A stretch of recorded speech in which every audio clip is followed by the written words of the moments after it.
સંસ્કાર રૂપી સંપત્તિ મોટી છે. આપણી સંપત્તિ જ્યાં પૈસા ટકાને બધું સમજીએ છીએ એ તો જરૂર છે, એટલા માટેની વસ્તુ છે, અંતે કશું કામ આવતું નથી.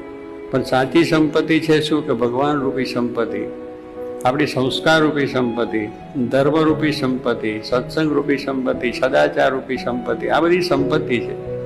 એ જેટલું હોય તે માણસની કિંમત છે. ભલે ને એક સાવ સામાન્ય છે તો સમજે કે આ ભાઈ એટલે કહેવું પડે 100% સોનું. કોઈ દાડો કોઈનું ખોટું કરે નહીં, કોઈનું ખરાબ કરે નહીં, કોઈની સાથે અનીતિ ના કરે, કોઈની કરે, એવા માણસ.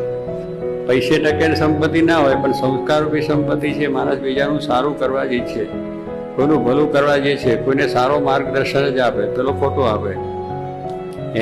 એને પેલા માણસને કઈ રીતે ખોટે રસ્તે ચડાવી અને પોતાની સંપત્તિથી એની વધી ના જાય એને માટે પણ થાય. એટલે ઘણી આ બધી રીતિઓ છે. પણ જેને સારી સંપત્તિ પહેલેથી જ મળી છે, કોઈ આપણે કોઈનું ખરાબ કરવું જ નથી, કોઈને આપણે ખોટા રસ્તે લઈ જવા નથી અને સારી રીતે કરવા છે, તો એ સંસ્કાર જો એના પહેલા દ્રઢ થયા હોય તો એને શું કહીએ છીએ આપણે? ગર્ભ શ્રીમંત. ગર્ભ શ્રીમંત એટલે સમજ્યા માતાના ઉદરમાંથી સંસ્કાર પડે. પ્રહલાદને ગર્ભમાંથી હતા. પ્રહલાદ છે એની માતાના ઉદરમાં હતા ત્યારથી નારદજી આવીને જ્ઞાન કાઢ્યું. અને આ ભગવાન સર્વથી મોટા છે, એના ભજવાથી જ કલ્યાણ થાય છે, એમાંથી જ ભજવા થાય છે. એ મોટી સંપત્તિ છે. એટલે એ સંપત્તિનું જ્ઞાન આપી દીધું. પ્રહલાદ જન્મ્યા તેની સાથે ભજન કર્યું. તો આજે બીજી દીકરીઓ કોઈ નથી, પણ આજે પ્રહલાદનું આખ્યાન આપણે સારી રીતે સાંભળ્યું. એટલે કહેવાનું છું કે એ ગર્ભ શ્રીમંત કહેવાય કે એ દુનિયામાં ગમે ત્યાં જાય અને ગમે એવી સંપત્તિ મળે તો પણ એમાં લેવાય નહીં. આપણો શહેર ગયા હોય ને પાર્ટીમાં આપણો મિત્ર કે ઘરે ચાલ, આપણે કે ના નથી કરવું, ઘણું સમાજમાં હોય પણ પેલો કે દોષ તું શું સમજે, આવી અત્યારે દુનિયા આવી છે એમાં આપણે બધું કરવું જ જોઈએ.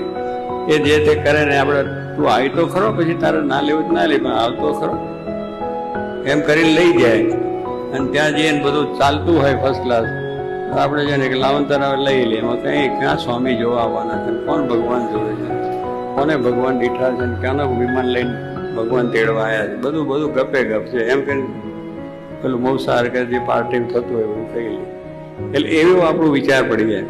પણ દ્રઢ વિચાર હોય અને આ સંપત્તિ મારે સાચવી છે, ભગવાન રૂપી, સંસ્કાર રૂપી, ધર્મ રૂપી, કુટુંબની ભાવનાઓ, સામાજિક ભાવનાઓ, રાષ્ટ્રીય ભાવનાઓ, એટલે સંસ્કાર મોટા એ છે કે જેને આપણે આધ્યાત્મિક સંપત્તિ કહીએ છીએ, આધ્યાત્મિક સંસ્કારો કહીએ છીએ. એ આપણા સંસ્કારો આપણે જીવનમાં દ્રઢ કરવા